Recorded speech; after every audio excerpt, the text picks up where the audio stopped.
The hangar lights buzzed like dying insects. At 2:14 a.m., Victoria Kane stood in the center of the sterile $42 million test floor, arms crossed tight over her Brioni suit jacket.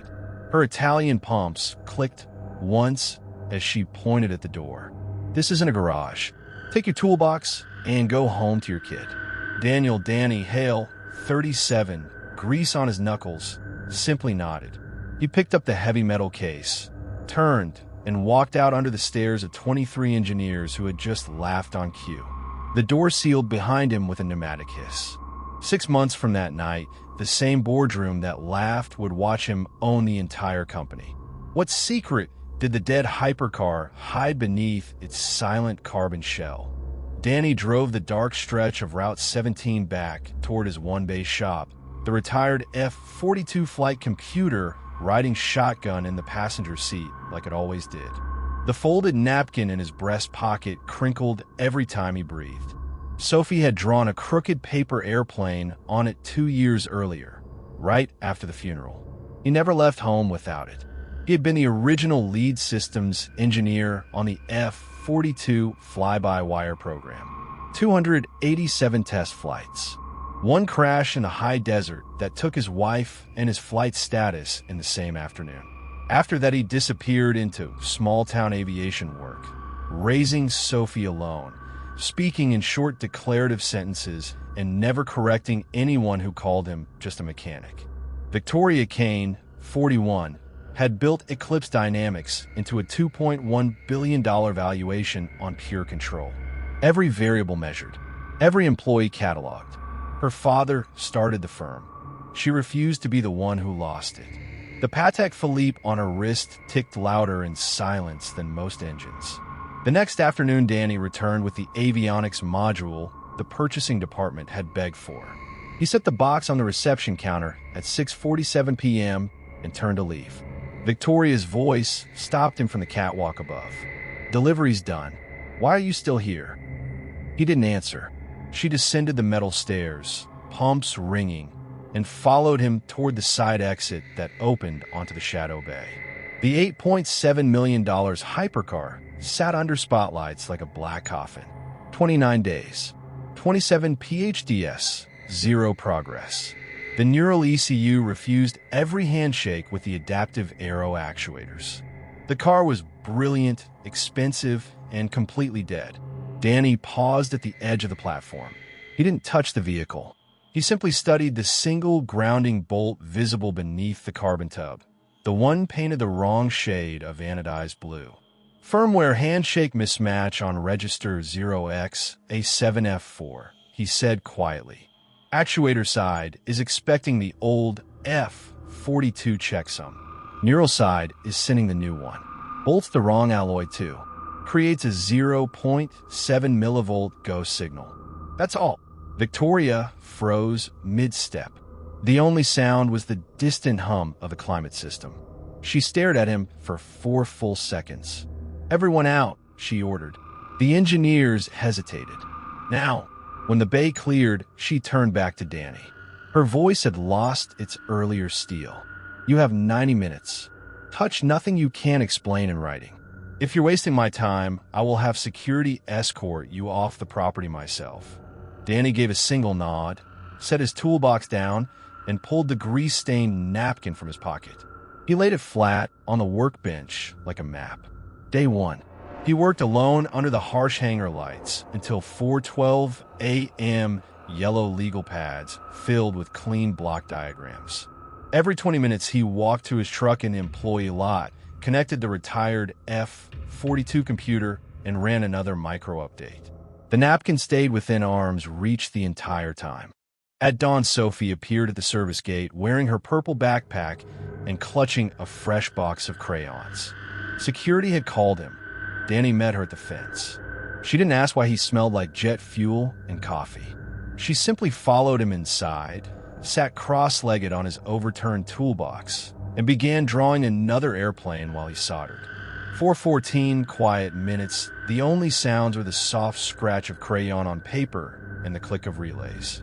When she finished, she slid the new drawing into his breast pocket beside the old one. "Found family in the half-light. Then he drove her to school like any other morning. Day 2. Dr. Marcus Vale, lead integration engineer, discovered the updated log files at 7:55 a.m. He marched into Victoria's glass office, holding a tablet like evidence. So nobody was in the bay last night. These checksums are different. This isn't our code. Victoria kept typing. He has until the end of the week. Marcus's jaw flexed. This is a controlled environment, Victoria, not a community college garage. She finally looked up. The Patek on her wrist caught the morning sun. Then explain why your team has been stuck for 29 days, and this mechanic named the exact register in 42 seconds. Marcus had no answer. He left the office without closing the door. That night, Danny returned at 2:51 a.m. The lights were already on. A fresh pot of coffee waited on the workbench. No note. He worked until sunrise again, rewriting the protocol layer line by line on legal pads that slowly stacked like brickwork. Each completed page he dated in the top right corner. Day 3, Day 4, Day 5. The napkin grew more grease-stained with every shift. 19 hours to the next board review. The car still wouldn't wake. But every dawn, it was a few lines closer to remembering who built its bones. Day 7. Marcus tried to reassert control. He scheduled an unsanctioned rollback of Danny's patches at 3 a.m. while Danny was back at the shop putting Sophie to bed. When Danny arrived at 3:47 a.m., every light in the bay was off, and the Shadow's diagnostic screen showed red across the board again.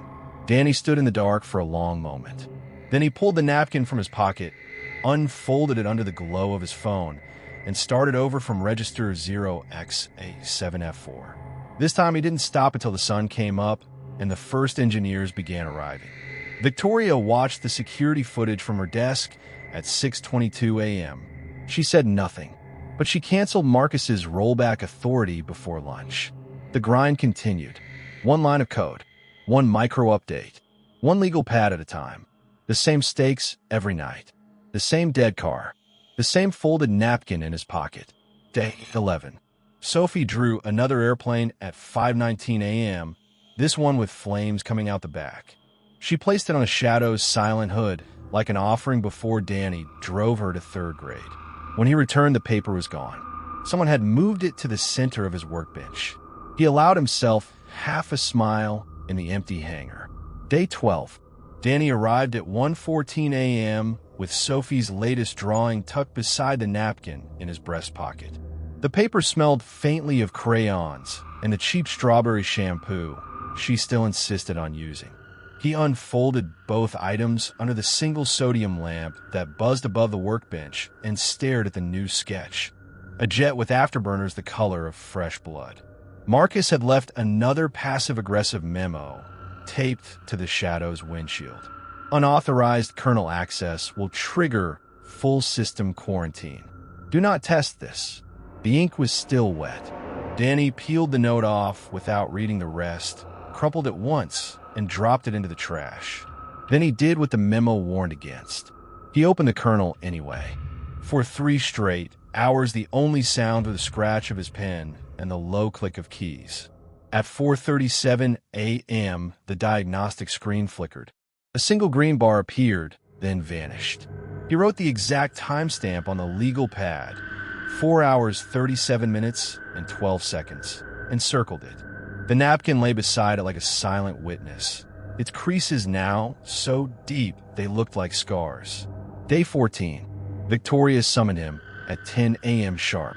She wore a charcoal Brioni jacket today, the lapel sharp enough to cut paper, and a Patek Philippe that caught the conference room light every time she tapped her Mont Blanc against the glass table. Marcus sat to her right, arms folded, Italian loafers polished to a mirror finish. "You've been rewriting proprietary firmware on company time," she said, voice level but cold. "Explain." Danny kept his hands flat on the table. The car forgot its own heartbeat. "I'm reminding it." Marcus snorted. "Goo, but the board review is in 9 days. We need production hardware, not midnight poetry." Victoria studied Danny for a long second. Then she slid a single sheet across the table. an internal memo he had never seen. It listed every patch he had deployed, every line, every register. Someone had highlighted the ones that actually worked. She spoke again, softer. The rollback Marcus tried failed in under 4 minutes. The car rejected it. How? Danny said nothing. He simply reached into his pocket, pulled out the grease-stained napkin, and laid it beside the memo. Victoria's eyes narrowed at the faded handwriting that was not his. Day 15. The new mini-crisis arrived at dusk. A courier van backed into the service bay at 6:22 p.m. carrying a sealed crate marked confidential. E7 protocol. 2 men in black windbreakers unloaded it under the hangar lights. Marcus was waiting, signature ready. He had quietly petitioned the parent company for a complete firmware replacement. Factory reset, zero Danny involvement. The crate contained the new brain. Danny watched from the mezzanine. Sophie's airplane drawing now folded into the same pocket as the napkin. The smell of fresh printer toner drifted up from the crate. When the technicians cracked the seal, the Shadow's hood sensors triggered an alarm no one had heard in weeks. A low, guttural tone rolled through the bay like distant thunder. Every screen in the hangar flashed the same error. Unauthorized core swap detected. The new firmware refused to handshake. The crate went dark. Marcus's face went red. Danny descended the metal stairs without being asked. He walked straight to the crate, lifted the foam insert, and studied the circuit board inside for 9 silent seconds. Then he pointed to a single microchip the size of a fingernail. "That chip still carries my old ECC signature," he said quietly. "From 287 missions. The car remembers." He did not elaborate. He simply reached into his pocket again, unfolded the napkin under the harsh bay lights, and read off a 64-character hexadecimal string no one else in the room understood. The lead technician typed it in. The crate woke up, but only to flash a new warning. Legacy protocol active. Awaiting primary author. Marcus stared at the screen as if it had insulted him personally. Victoria, standing at the observation window 2 floors above, folded her arms and said nothing. But she canceled the courier's return authorization before the van even left the lot. Day 17. The grind deepened. Danny worked through a 38-hour stretch with only 2 20-minute naps in the driver's seat of an old parts truck. Each dawn, he dated a new legal pad. Each night, the napkin traveled with him like a talisman, now so darkened by oil and coffee that the original handwriting was barely legible. Sophie left another airplane on the workbench before school. This one had a tiny stick figure pilot waving from the cockpit. When Danny returned from dropping her off, the drawing had been pinned to the Shadow's carbon wing with a single stainless screw. He allowed the smile to last a full 3 seconds this time. 19 hours to the next board review. At 2:09 a.m., the real escalation hit. The Shadow's main battery stack began bleeding voltage in a cascading failure no diagnostic could explain. Red warning triangles pulsed across every monitor. The base smelled of hot lithium and fear. If the stack dropped below 14%, the entire hypercar would brick permanently before the review even started. Marcus had already leaked to several board members that the project was irrecoverable under current leadership. Danny stood motionless for a long beat, the folded napkin clutched so tightly the paper crackled. Then he did something no one expected. He climbed in the driver's seat, closed the scissor door, and turned the key that had done nothing for weeks. The twin-turbo V8 gave one dry click, then another. On the third, it coughed to life with a bark that rattled every tool on the wall. The instrument cluster lit up in a language only he seemed to recognize. For 11 minutes, the car idled at 900 revolutions per minute, while Danny's hands moved across the steering wheel like a pianist remembering a forgotten concerto. The voltage stabilized. The cascading failure reversed itself. When he finally killed the engine, the silence that followed felt heavier than before. Marcus watched the entire sequence from the glassed-in control room, mouth slightly open. Victoria stood beside him. She did not speak, but her Patek Philippe had stopped mid-tap against the railing. Danny stepped out, legs unsteady from exhaustion. He pulled the napkin from his pocket one more time, wiped a fresh smear of grease from his forehead with it, and left it resting on the driver's seat like a bookmark. Day 18. The board members began arriving early. Private jets touched down at the executive airstrip at 7 a.m. Polished shoes clicked across marble floors. Briefcases worth more than most people's cars snapped open in the glass conference suite overlooking the hangar. Danny was not invited to the pre-meeting. Instead, he sat on a plastic crate in the service bay. Sophie's latest airplane balanced on one knee, the napkin now tucked safely inside his coveralls. The car sat 10 feet away, quiet again, but no longer dead. A faint green heartbeat pulsed on its main screen every 43 seconds. He had 19 hours left to make it sing in front of people who still believed he was only a mechanic fixing what richer men broke. And the car was starting to remember the man who taught it how to fly. The boardroom hummed with low conversation and the faint scent of expensive cologne. Victoria leaned forward, her Brioni blazer sharp as a blade, and slid a single sheet across the polished oak. "Irrecoverable," she repeated, voice calm but edged with ice. "Gentlemen, we cut our losses before the auction becomes a funeral." Danny heard every word through the cracked service bay door. He stayed on his crate. Sophie's paper airplane now creased from too many launches. The folded napkin rested against his ribs like a second heartbeat. 19 hours. Day 18 to 1400 hours. Marcus appeared in the doorway. Tie loosened, the first crack in his perfect armor. "She's pushing for an immediate vote to liquidate the entire prototype line. Says the car's a sunk cost." He paused, eyes flicking to the silent machine. "You really think you can wake it up again?" Danny didn't answer with words. He stood, walked to the car, and lifted the hood. The smell of warm electronics and old hydraulic fluid rose like incense. His fingers found a hairline fracture in the primary ECU casing, something no diagnostic tool had flagged. He replaced the module with one, pulled from a lock drawer no one else knew existed.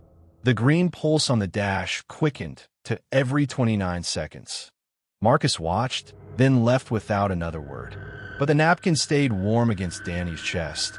Ink from Sophie's childish drawing of wings now smudged with fresh oil. Day 18 to 1920. The first real storm arrived after sunset. Rain hammered the hangar roof like thrown gravel. Power flickered twice. On the third flicker, the car's auxiliary systems went dark again, the green pulse flatlining completely. Victoria's latest memo had just circulated. Project Phoenix terminated at close of business tomorrow. All non-essential personnel to be escorted off-site by 2200 hours.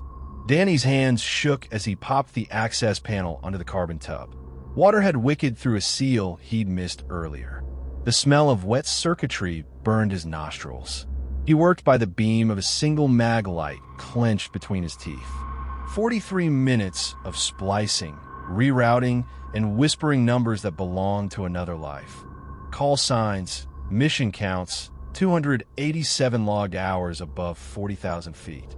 The pulse returned at 21:57, weak but steady. He closed the panel, sat back on the cold concrete, and pressed the napkin to his eyes for a long second.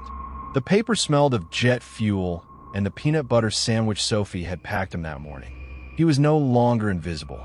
Day 19 to 214. The text came while the rest of the executive wing slept. Unknown number. 3 words only. "I know who you are." Danny stared at the glowing screen until the letters blurred. He deleted it, then walked the perimeter of the hangar, boots echoing. When he returned, the car's instrument cluster had woken on its own. A single diagnostic line scrolled across the HUD in blocky green. Flight mode standby. He hadn't typed the command. The machine was remembering faster than he could bury the past. He pulled the napkin out, unfolded it onto the work light. Sophie had drawn 2 stick figures holding hands beneath crooked wings. Below the picture, in careful kindergarten letters, Daddy fixes everything. His throat tightened.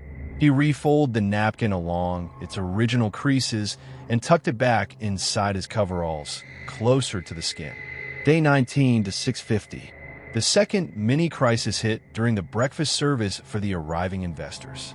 Victoria stood at the head of the long table, Patek glinting under recessed lights, outlining the revised auction terms. A junior engineer, some kid named Patel, interrupted her with a trembling tablet. "Ma'am, the telemetry logs just updated. Overnight, the prototype logged 11 minutes of simulated full-flight envelope at 2:14 a.m. Those numbers don't exist on any current firmware." Silence dropped like a blade. Victoria's smile stayed fixed, but her fingers froze on the edge of her water glass. She glanced toward the service bay window, where Danny was visible only as a silhouette against the rising sun. Marcus leaned in and whispered something only she could hear. Her posture changed by half an inch. Enough. Danny felt the shift from 50 yards away. He kept working, torque wrench clicking in precise 1 foot-pound increments on the titanium suspension arms. Each click sounded like a countdown. The napkin was now spotted with 3 distinct shades of grease and 1 tiny fingerprint in blue crayon he refused to wipe away. Day 19 to 11 o'clock. 12 hours remaining. The board members began filtering into the observation gallery above the test track. Italian saws scraped across grated metal catwalks. Someone laughed too loud. Danny could pick out Victoria's voice threading through the murmurs. Still confident, still selling the narrative that the car was scrap wearing a pretty carbon fiber dress. He climbed into the cockpit for the 3rd time that week. The seat molded to him like an old friend. For 30 silent seconds, he simply sat, hands on the yoke, eyes closed. The smell of the interior was leather, ozone, and the faint ghost of the napkin now resting on the passenger seat, where Sophie always pretended to ride shotgun. The V8 barked once when he touched the starter. Heads turned on the catwalk. Victoria stopped mid-sentence. Then the system glitched again, hard. Every warning light on the cluster flashed crimson. A synthesized voice, one he had coded himself years earlier, cut through the speakers loud enough for the entire hangar to hear. Pilot authentication required. Voice print mismatch detected. Danny's blood turned cold. The authentication protocol had been dormant since the day he walked away from the program. He had removed every trace. Apparently not every trace. Victoria's heels clicked faster now, descending the steel stairs toward the bay floor. Marcus followed 2 steps behind, face pale. Danny stared at the napkin on the empty seat. The crayon wings seemed to flutter under the strobing red lights. He leaned forward, spoke 4 words into the dead mic, words only the car had ever heard before. The lights died. The voice answered in a whisper only he could hear. Authentication accepted, Ghostwriter. The entire boardroom above went silent. Victoria reached the bottom step. Her Patek had started tapping again. Faster this time, irregular. She stopped 10 feet from the open scissor door, close enough to see the faded ink on the unfolded napkin now lying across the carbon fiber sill like evidence. Her eyes met Danny's for the first time without dismissal. For 5 full seconds, neither of them spoke. Then the car's pulse steadied at exactly 17 beats per minute, matching the rhythm of Danny's own heart. Victoria's lips parted, but the words never came. Not yet. Danny closed the door with a soft hydraulic sigh. The twin-turbo V8 idled down to a murmur that still managed to rattle the loose change in every pocket on the observation deck. 11 hours to the auction. The napkin waited on the sill, wings drawn in childish blue, a single grease thumbprint across the word Daddy like a seal on an old contract. And the car, his car, was beginning to remember exactly how high it used to fly. The hangar lights flickered once more, then settled into a sickly yellow haze. Danny eased the scissor door shut. The carbon fiber panel sealed with a whisper that still carried across the reinforced concrete like a secret finally spoken aloud. 11 hours to the auction. The countdown had begun in earnest. He shifted into first. The tires kissed the painted floor with a low, rubbery sigh. Victoria stood frozen 10 feet away, one hand still gripping the steel railing, the other pressing flat against the lapel of her charcoal Brioni suit as if to steady a heart that had just skipped several beats. The encrypted sat phone in the center console buzzed. Once. He ignored it. It buzzed again, longer this time. On the third pulse, he thumbed the accept button without looking. A distorted voice, genderless, calm. Ghost Rider, you tripped a dormant flag in Sector 7. They're already tracing the voice print. Recommend you go dark for the next 48. Danny's jaw tightened. Can't. The auction is locked. I need the car online and clean by morning. A pause. Then the voice again, almost amused. You always did like impossible windows. Good luck, old friend. And watch your 6. The board just hired outside talent. The line died. Danny exhaled through his teeth. The napkin in his pocket suddenly felt heavier. He exited at the industrial marina, killed the lights, and coasted into the long-term storage lot behind Warehouse 14. The car's systems dimmed obediently. He sat in the dark for a full minute, listening to the metal tick as it cooled. Then he slipped out, locked the scissor doors with an old mechanical key, and walked the 3 blocks to the cheap motel room he'd rented under the name Thomas Greer. Inside room 112, the air smelled of bleach and old cigarettes. He laid the napkin on the nightstand, smoothing its creases with 2 fingers. The childish wings stared back at him. Sophie had drawn them the day before the accident, back when Daddy Fly's plane still made her clap. He slept 4 hours. The dream was the same one that had haunted him since the funeral. Cockpit alarms screaming, the ocean rushing up, and a tiny paper napkin fluttering against the canopy glass like a trapped bird. Morning brought rain. Danny returned to the storage lot at 6:17 a.m. carrying 2 black duffels. The first held diagnostic tools. The second, a set of carbon ceramic brake rotors he'd machined himself in a rented garage 2 towns over. The car needed to stop from 220 miles per hour in under 9 seconds if the auction demo went live. Nothing less would do. He had the hood up, sleeves rolled, when the first new crisis arrived. A blacked-out Range Rover rolled to a stop at the gate. 2 men stepped out. Pressed suits, earpieces, the kind of quiet arrogance that came with government contracts. One carried a tablet. The other carried nothing visible, which made him the more dangerous of the pair. They approached without hurry. Danny kept his back to them, torque wrench turning steadily on the caliper bolt. The smell of fresh brake fluid rose, sharp and metallic.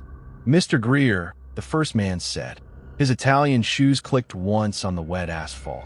We have reason to believe this vehicle contains restricted avionics. We'd like to inspect it. Danny didn't turn around. Private property. Auctions tomorrow. Come back with a warrant or a bidder number. The second man spoke, voice low. We don't need either. National Security Override. Section 44-7. Stand azide. The torque wrench stopped. Danny straightened slowly. In the car's tinted window, he caught the reflection of Victoria's Patek on the first man's wrist. Same watch, different arm. She had loaned them her own security detail. The realization landed like a cold hand on the back of his neck. He reached into the engine bay, pulled the napkin from his shirt pocket, and tucked it carefully beneath the wiper blade on the windshield, wings facing outward like a dare. Then he turned. The first man's eyes flicked to the childish drawing. Something shifted behind his professional mask. Recognition. Maybe even a flicker of unease. Danny's voice stayed even. That napkin belonged to my daughter. She drew it the week before the crash that killed her mother. The car you're trying to seize is the only thing left that still knows her voice. So go ahead. Touch it. See what happens. The second man reached for the door handle anyway. The moment his fingers brushed the carbon fiber, every external speaker on the supercar crackled to life. A fragment of Sophie's laughter, recorded years ago during a father-daughter flight, spilled into the rainy morning. Pure. Unmistakable. The two contractors froze. Danny spoke again, softer now. Authentication protocol still runs on biometric ghosts. You just triggered the wrong one. The laughter faded. The car's engine bay lights pulsed once, slow, deliberate, matching the rhythm of a child's heartbeat. 17 beats per minute. The same number that had played in the hangar the night before. The first contractor lowered his tablet. We'll be back with proper authorization. They retreated to the Range Rover. Tires hissed on wet pavement as they reversed out of the lot. Danny watched until the taillights disappeared around the chain-link fence. He let out a breath he hadn't realized he was holding. Then he reached up, retrieved the napkin from beneath the wiper, and pressed it once to his lips before returning it to his breast pocket. The grease thumbprint had begun to fade, but the crayon lines remained vivid. He spent the next 90 minutes bleeding the new brake system. The rain drummed on the storage lot roof like distant rotor blades. Every so often he caught himself glancing at the empty passenger seat, half expecting to see Sophie's booster cushion still strapped in place. By 8:50 a.m., the rotors were seated, the pads bedded, and the car's threat detection grid had been quietly rewritten to ignore federal ping signatures. Small reversal, the kind that kept him alive once upon a time. He was wiping his hands on a shop rag when the second mini-crisis of the morning arrived in the form of a single text message on the burner phone he kept in the glove compartment. It read simply, "Victoria, just move the auction up. New time is 1900 hours tonight. She knows you're running dark." She's scared. Danny stared at the screen until the letters blurred. The window had just shrunk by 4 full hours. He closed the hood with a soft clunk. The car's idle dropped to a murmur, almost expectant. In his pocket, the napkin crinkled as he moved. He could almost hear Sophie's voice whispering the question she used to ask every single night at bedtime. "Daddy, when are you coming home from the sky?" He answered out loud, though no one was there to hear it. "Soon, baby. Real soon." The V8 answered with a single deliberate bark, as if it too remembered the promise. Danny slid behind the wheel once more. The leather still carried the faint trace of jet fuel and hospital antiseptic from 4 years ago. He let the car roll forward, tires hissing through puddles, heading back toward the city that had tried to forget him. The napkin lay across his thigh now, wings spread, waiting for the next page of the old contract to be written in front of everyone who had left. And somewhere behind him, in the rain, another set of headlights appeared, closer this time, keeping perfect distance. Not the contractors, not Victoria's people. Someone else had picked up the scent. Danny's hands tightened on the wheel. The car's synthesized voice returned, barely audible, speaking only to him. "Ghost Rider, new contact bearing 270. They're using the same encryption we designed in '09. Recommend evasive." He glanced at the napkin. The grease print had transferred a faint smudge onto his jeans, shaped almost like a tiny handprint. "Negative," he whispered back. "We're done running. Let them follow." The headlights behind him flicked their high beams once. Acknowledgement, challenge, invitation. The countdown ticked lower. The stakes had not changed. Only the clock. And the car, his car, was beginning to remember exactly who used to sit in the seat beside him. The rain intensified, each drop striking the windshield like a tiny hammer on sheet metal.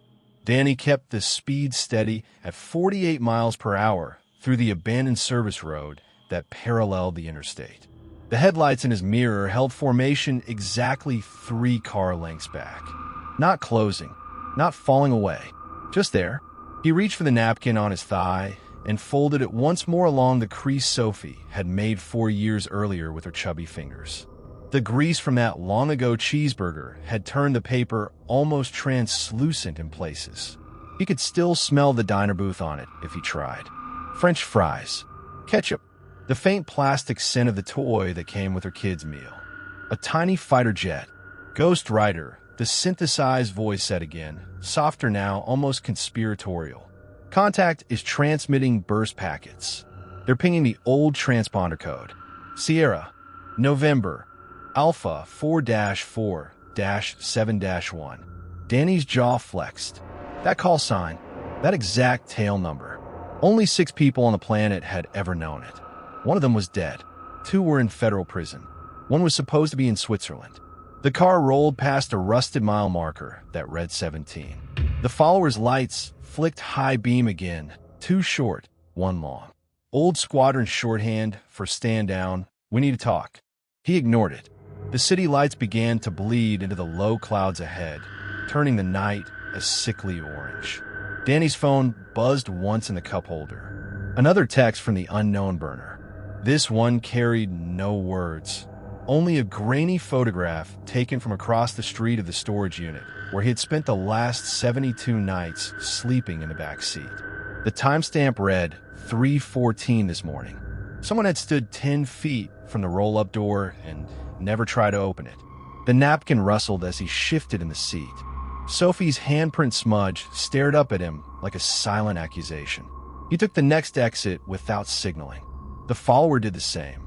Tires hissed louder, now over wet asphalt, as Danny guided the car into the deserted underpass beneath Route 44. Concrete pillars scarred with faded gang tags flashed past. He killed the headlights, let the V8 idle down to a guttural purr, and waited.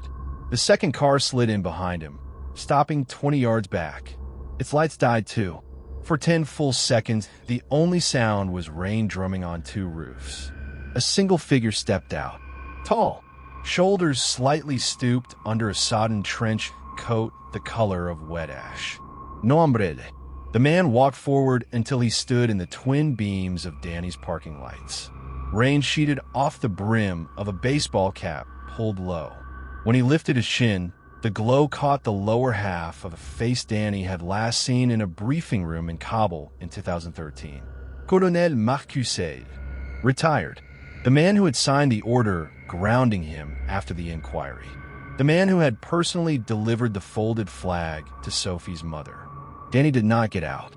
He simply lowered the passenger window 2 inches. Rain blew in, carrying the smell of wet concrete and diesel. Hale's voice was gravel, soaked in regret. I thought they buried you with the program, Captain. Lots of people thought that. Danny's words came out flat, almost bored. You here to finish the job, Colonel? Hale shook his head once. Water flew from the cap brim. I'm here because Victoria moved the auction up and half the board thinks she's having a nervous breakdown. I'm here because the drone telemetry logs she plans to sell tonight still carry your encryption watermark. And I'm here, he paused, eyes drifting to the napkin visible on the dashboard now, because I never believed the crash report. Not after I saw what you built in those last 6 months before they pulled you. Danny said nothing. The engine ticked as it cooled. Hale took one more step closer. Whatever you're planning, son, you've got maybe 4 hours before every private military contractor on the eastern seaboard descends on that warehouse like locusts. Victoria isn't just scared. She's desperate. She pulled the trigger on the sale because she found the original patent filings last night. Your name wasn't on them, but your signature was. The colonel reached into his coat. Danny's hand drifted toward the glove compartment where the old service pistol still slept. Instead, Hale produced a single sheet of paper, folded into a tight square. He held it out. Rain spattered across it instantly. Flight log from March 17th, 2019, the day the inquiry closed. Someone redacted every line except 2.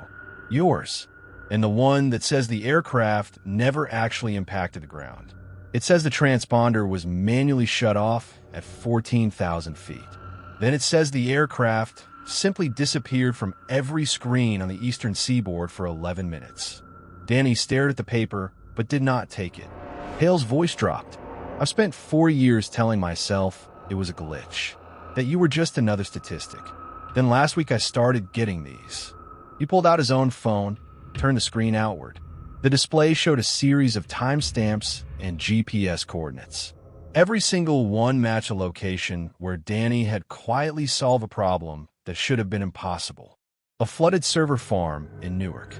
A guidance system failure on a test drone outside Dahlgren. An encrypted satellite that suddenly remembered its own launch codes after 17 months of silence. All of them signed with the same faint grease smudge handprint watermark. Sophie drew that on every letter you sent her from overseas, Hale said quietly.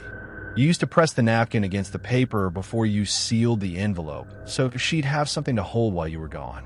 I recognize it. I was there the day she showed it to me in the hospital. The words landed like a second rain. Danny finally took the folded log sheet. He opened it with careful fingers. The paper smelled of old toner and fresher fear. His eyes tracked across the redacted blocks until they found the only two unredacted lines. Pilot, Captain Daniel Voss. Aircraft status, Ghost protocol activated. Return to sender. He closed the page. The napkin on the dash seemed to glow under the instrument lights. Danny looked up at the man who had once ended his career. You want redemption, Colonel? Then get in. Or get out of my way. Because that auction isn't selling patents tonight. It's selling the only thing that ever mattered to me. And I intend to buy it back with interest. Hale stood motionless in the rain for 3 full seconds. Then he walked around the hood, opened the passenger door, and folded himself into the seat that still carried the faint ghost of jet fuel and hospital antiseptic. The door shut with a solid thunk. The car's synthesized voice spoke immediately, calm and unsurprised. Welcome back, Watchman. Ghost Rider has the controls. Danny put the car in gear. The V8 rose from murmur to growl, the sound echoing off the concrete pillars like distant thunder. The napkin fluttered once in the sudden airflow, then settled against the steering column as if it had always belonged there. They merged back onto the wet highway in silence. The city grew larger ahead, a forest of lit windows and promise and threat. Danny glanced at the man beside him, once his commander, now just another passenger on a road that had narrowed to a single lane. You still wear the watch I gave you, Danny said without looking over. Hale lifted his wrist. The battered titanium chronograph caught the passing streetlights. Its face was cracked exactly where a piece of shrapnel had struck it during the extraction that never officially happened. Never could bring myself to replace it, Hale answered. Figured if I kept it running, maybe the rest of the story wasn't finished yet. Danny allowed himself the smallest smile. It didn't reach his eyes. The headlights cut through the rain like twin knives. Behind them, the city waited. Inside the warehouse on Pier 17, Victoria was probably checking her own countdown, straightening the Brioni jacket she always wore when she needed to look untouchable.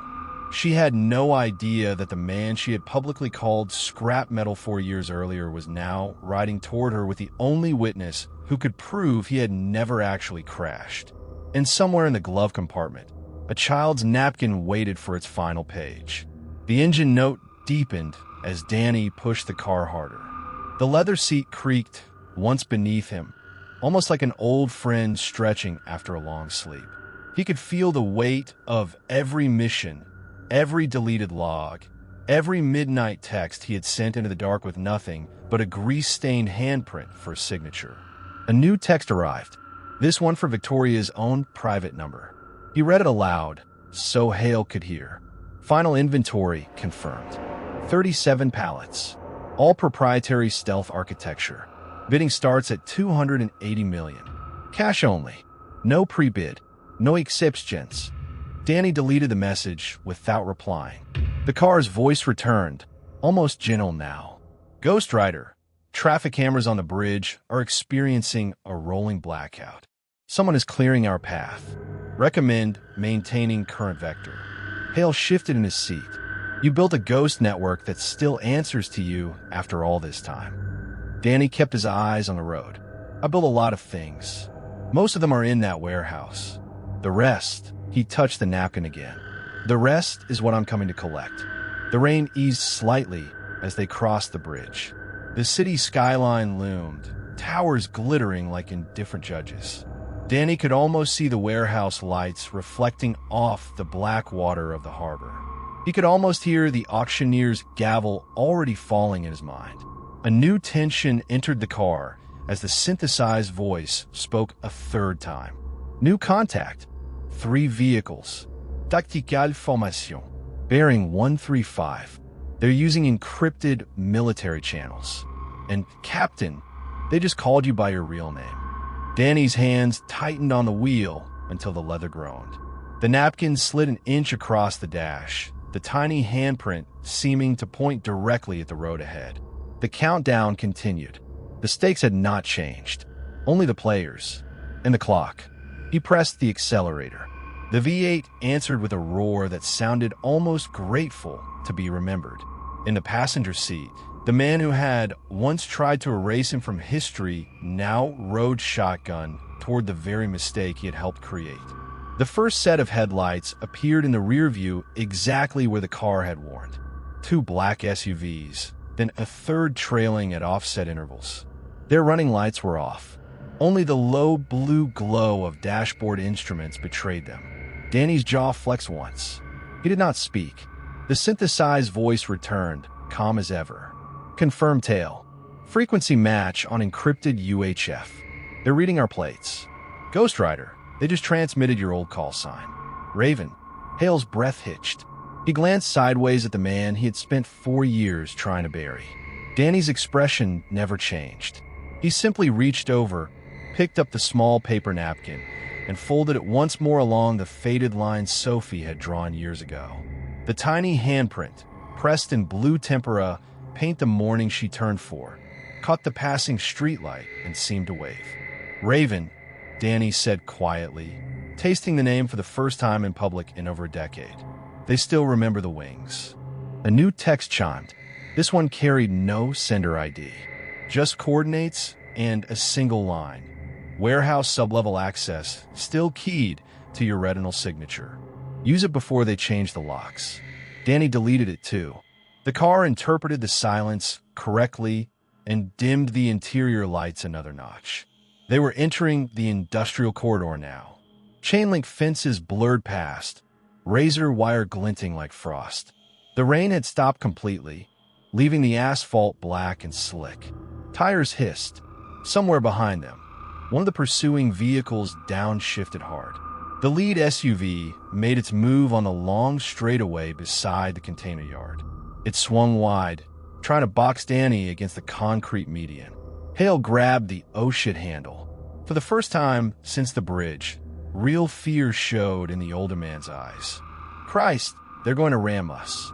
Danny waited until the SUV was 2 car lengths away, then tapped the brake once. The pursuing vehicle shot past.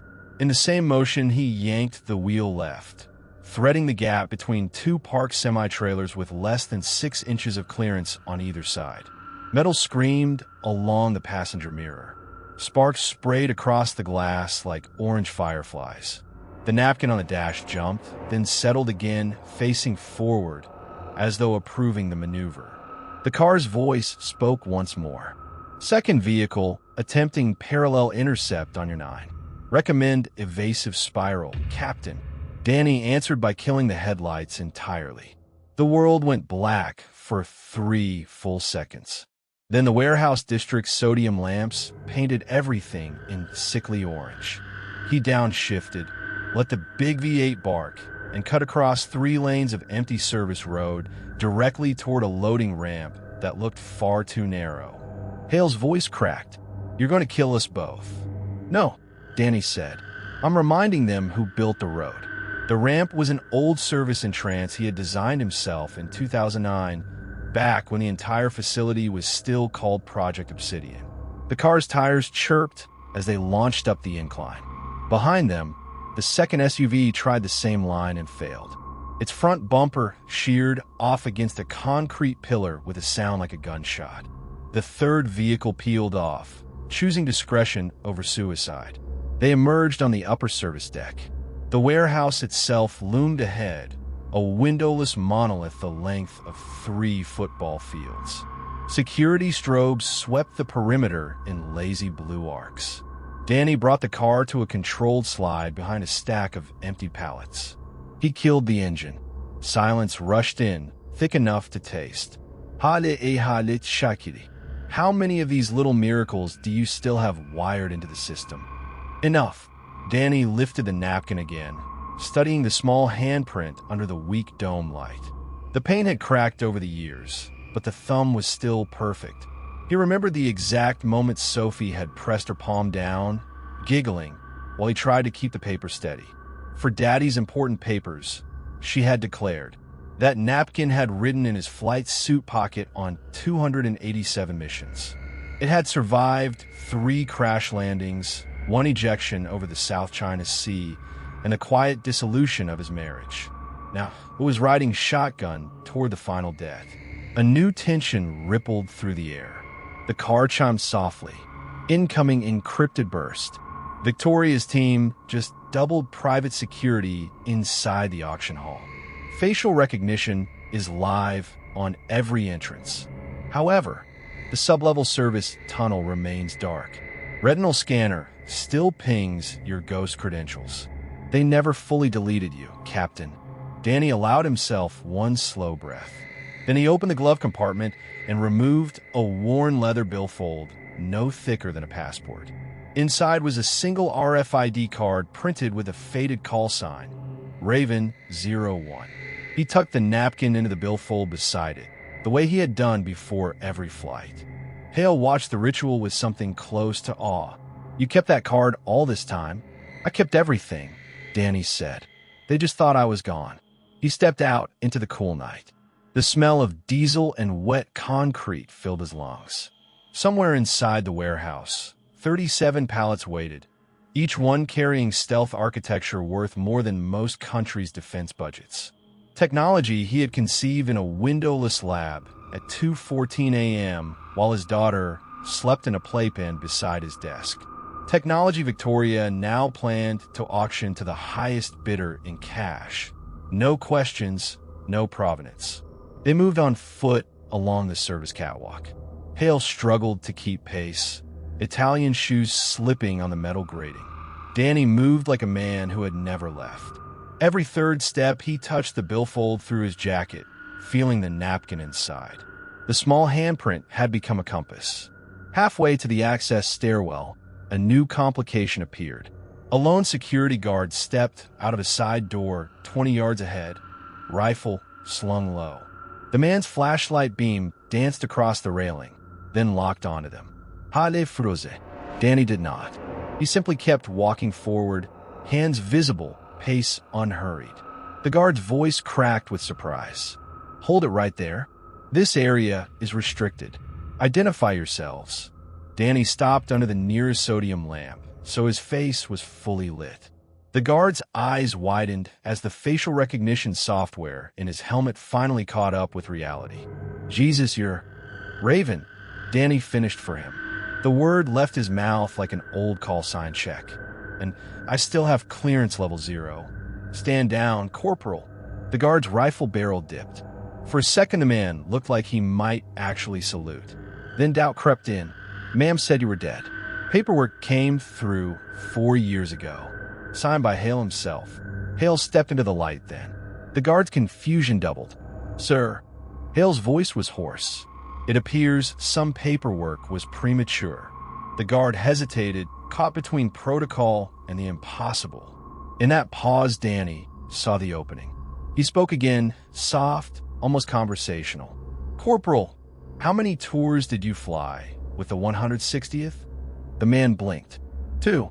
What? Because I designed the quiet mode on the hellos you rode in. The one that kept you alive over Kandahar in 13. You still owe me a beer for that. Recognition finally flooded the guard's face. The rifle went fully slack. Ghost Rider. I thought the stories were bullshit. Not all of them. Danny took one more step. I need 90 seconds on the sublevel scanner. No alarms. Can you give me that? The corporal looked at Hale, then back at Danny.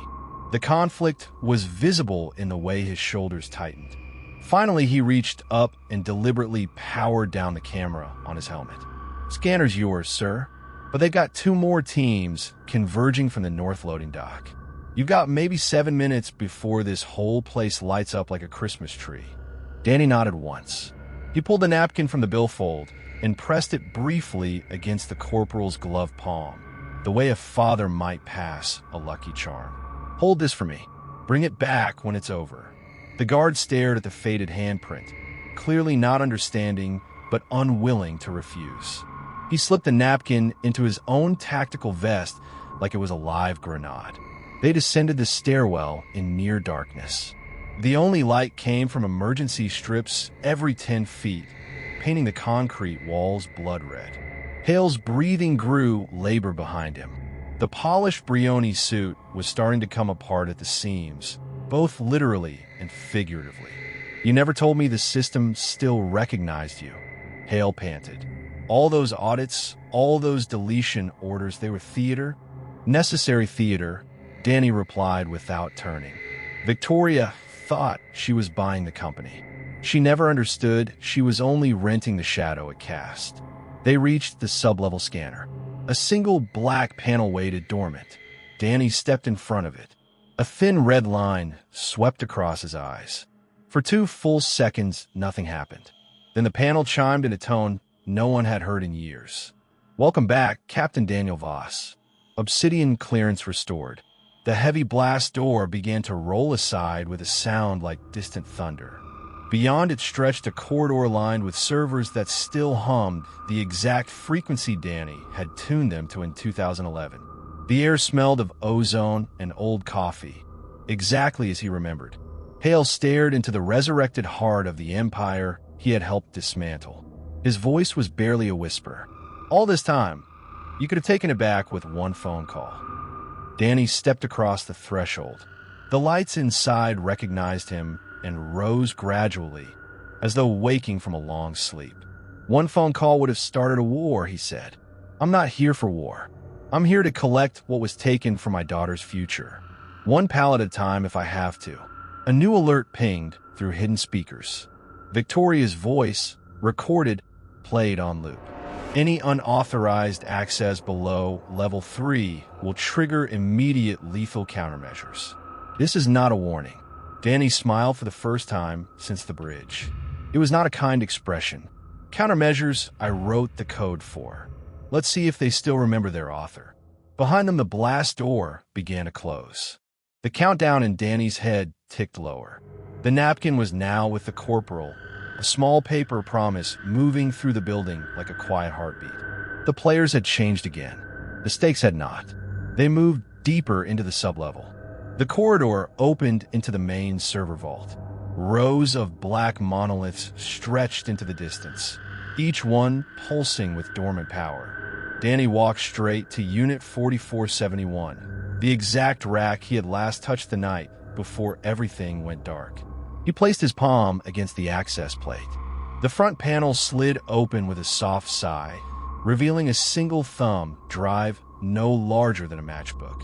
It was labeled in his own handwriting, "Sarah's future, do not erase." Hale's eyes widened at the sight of the label. "You hid the root keys in a children's file?" "I hid them where no auditor would look," Danny replied. He plugged the drive into the rack. The entire vault seemed to inhale. Lights brightened. Systems long thought decommissioned began whispering to one another in a language only Danny had ever fully understood. But the relief was short-lived. A new crisis announced itself with a sudden scream of alarms. Red strobes ignited along the ceiling.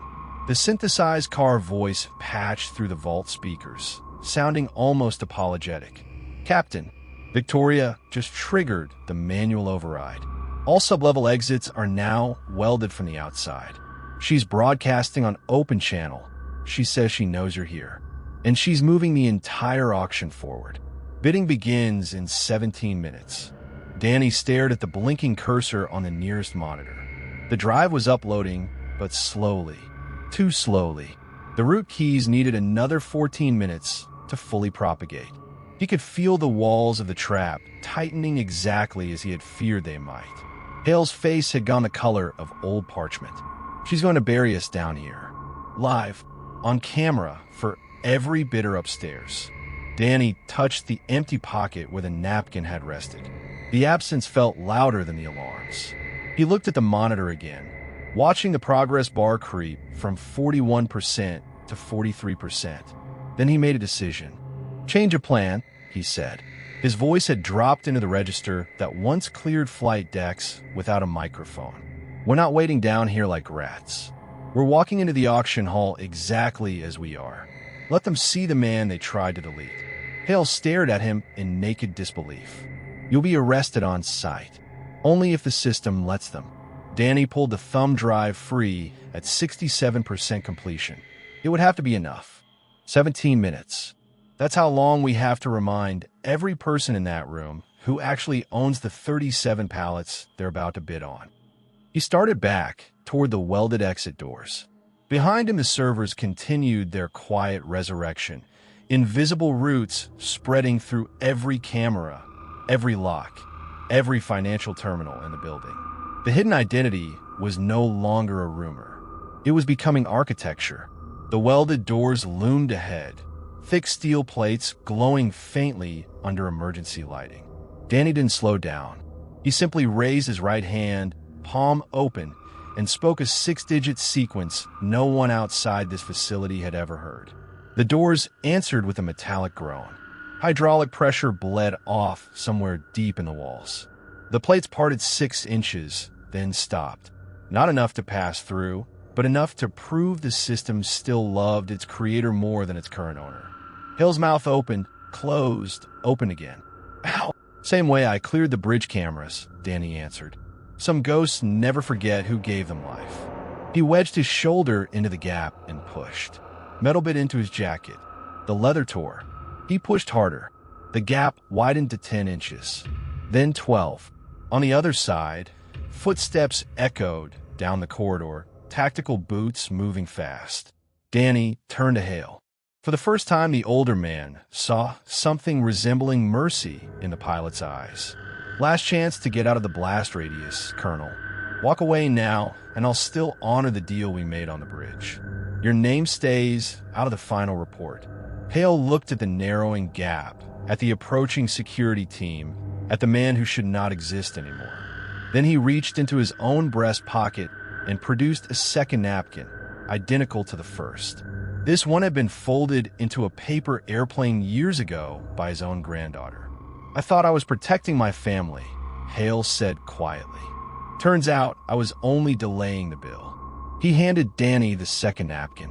The 2 small handprints seemed to reach for each other across years and betrayals. Together, they forced the doors another foot apart and slipped through just as the first security team rounded the corner. Bullets sparked off steel behind them. The alarms climbed to a new pitch. And somewhere far above, in the brightly lit auction hall, Victoria's gavel was already rising for the first time. The service elevator was waiting exactly where Danny had left it in his memory. They rode upward in silence, 2 napkins now resting side by side in Danny's breast pocket like paired wings. The car's voice returned through the elevator speakers, faint but loyal. "Ghost Rider, main hall security has been rerouted to the lower levels. You have a clear vector to the observation gallery. However, Victoria has just taken the stage. She is announcing the premature start of bidding. The first pallet goes up in 6 minutes." Danny closed his eyes for one heartbeat. He could see Sophie's face the last time he had tucked her in, the way she had pressed the original napkin into his hand and made him promise to bring it home safe. The promise had survived everything else. It would survive this too. The elevator doors opened onto the gallery level. Below them, 300 of the world's most discreet buyers sat in tiered seating that smelled of expensive cologne and fear. On the stage, Victoria stood in a tailored white suit, Patek Philippe flashing under the spotlights. Her voice carried smoothly through hidden speakers. "And tonight we offer technology previously thought lost to classified archives. 37 pallets. Starting bid, $280 million. Cash wire only. Shall we begin?" Danny stepped to the railing. The lights above the stage caught his face. One by one, heads turned. Recognition rippled outward like a stone dropped into still water. Victoria's prepared smile faltered for the first time when she saw him. In the front row, the corporal from earlier stood slowly. He reached into his vest and held up the original napkin so the handprint faced the entire room. A single small beacon in a sea of tailored suits and guarded expressions. Danny's voice carried without amplification, the same tone that had once commanded squadrons across oceans. Before anyone wires a single dollar, there's something you all need to understand about proprietary ownership. Every line of code, every stealth waveform, every root key in those 37 pallets still carries my signature. The system never forgot its primary author. Victoria Kane never owned this technology. She only borrowed it, and the loan is due. Victoria's face drained of color. Security surged forward but froze when every screen in the hall simultaneously lit with the same green diagnostic line. Ghost protocol active. Primary author recognized. Danny continued, voice steady. The patents were filed under her name, but the architecture was built so it would only ever fully activate for one person. Me. The car you try to kill remembers its father. The network you tried to sell still answers to my voice. And the boar that laughed 6 months ago is about to learn what happens when a ghost comes to collect. He held up the second napkin, the one Hale had given him in the rain. The two handprints aligned like wings. This is for Sophie. This is for every night she asked when Daddy was coming home from the sky. The auction is over. The company is mine. And you, Victoria, are finished. The room erupted. Bidders scrambled for exits that would not open. Victoria's Patek Philippe slipped from her wrist and clattered to the stage floor. Marcus Vale stood motionless, jaw slack, as the screens above him scrolled line after line of Danny's original code. Proof of authorship no lawyer could contest. Danny walked down the stairs and onto the stage. Victoria met his eyes one final time. There was no steel left in her voice when she whispered, "How long have you been planning this?" "Since the night you laughed," he said. He took the gavel from her hand, brought it down once on the podium, and spoke the only words that mattered. Auction closed. Owner recognized. Ghost Rider has the controls. The hangar lights steadied to a clean white glow. Every system in the building, every lock, every camera, every ledger, flashed green in perfect synchronization. The shadow hypercar, parked on the display floor below, roared to life on its own. Its engine note rose into a triumphant howl that rattled the rafters and echoed across the harbor like a fighter jet clearing the deck. Danny stood at the center of the stage, two napkins unfolded in his hands, the childish wings and handprints finally at rest. Colonel Hale stepped up beside him. The corporal returned the original napkin with a crisp salute. For the first time in 4 years, Danny allowed the full smile to reach his eyes. Sophie's future was safe. The car remembered. The company was his. The secret beneath the silent carbon shell had never been code or hardware. It had always been the man who built it with a grease-stained napkin in his pocket and a promise to come home from the sky. The story was over. The ghost had come home.